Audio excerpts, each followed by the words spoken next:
পঞ্চায়ত নিৰ্বাচনক লৈ ভাগ ভাগ হৈছে বিৰোধী।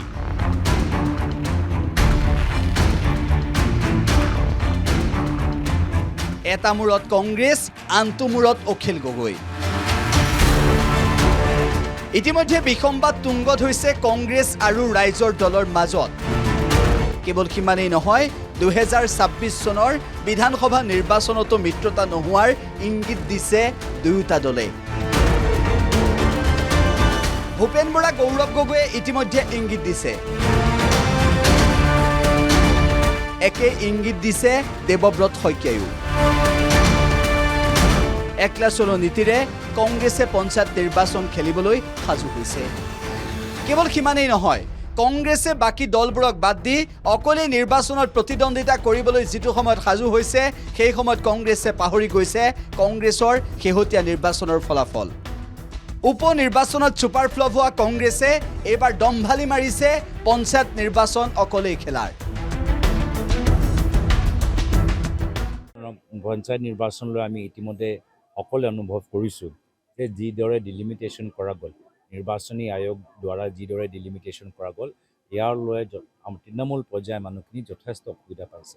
আৰু এতিয়া বিশেষকৈ পঞ্চায়ত সময়ত আমি দেখা পাইছোঁ যে এখন গাঁৱৰ মানুহবোৰ যদি কিবা কাম বিচাৰিব লাগে, তাৰ পৰা 50 কিলোমিটাৰ দূৰত এনেকুৱা ঠাইত লৈ যাব লাগিব। এনেকুৱা কিছুমান পুনৰ নিৰ্ধাৰণ হৈছে।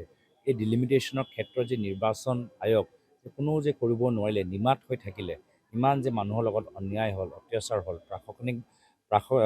প্ৰশাসনৰ ফালৰ পৰা একো যে আমি মানুহসকলক সহায় কৰিব পৰা নাই, তাৰ বিপৰীত মানুহক আমি কষ্টই দিছোঁ।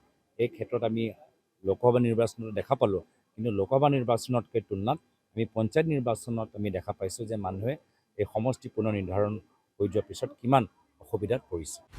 ইফালে অখিল গগৈয়েও দিছে হুংকাৰ। অখিল গগৈৰ স্পষ্ট কথা, কংগ্ৰেছে কল খাই বিৰোধী ঐক্যমঞ্চলৈ বাকলি দলিয়ালে নহ'ব। নিৰ্বাচনৰ আগত কংগ্ৰেছে সকলো পাহৰি নিৰ্বাচনৰ পাছত মিত্ৰতাৰ বাণীৰ কথা ক'লে মানি নলয় অখিল গগৈয়ে। ক্ৰীমখিনি তেওঁলোকে খাব আৰু বাকলিখন আমাৰ কাৰণে দলিয়াই দিব। এইটো বান্দৰৰ পিঠা ভগোৱা ৰাজনীতি কৰিলেতো আমি কংগ্ৰেছক কেতিয়াও আন্তৰিকতাৰে ল'ব নোৱাৰিম। সেইকাৰণে কংগ্ৰেছ দলক আহ্বান জনাইছোঁ, আহক আমি পঞ্চায়ত নিৰ্বাচন একেলগে খেলোঁ। আমি কমকৈ খেলিম, আকৌ কৈছোঁ, আমি কেইখনমান আসনত খেলিম, বেছি নেখেলোঁ, তেওঁলোককে ছিটবিলাক দিম।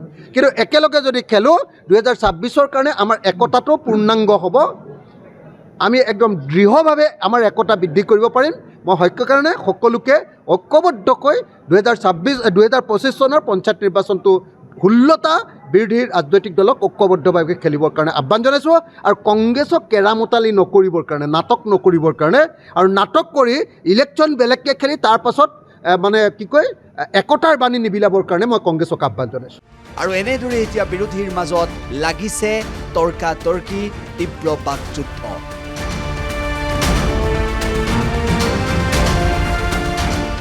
News desk report, the news plus. যিকোনো খবৰৰ বাবে যোগাযোগ কৰক 7099017330 লগতে 7099017110 নম্বৰত।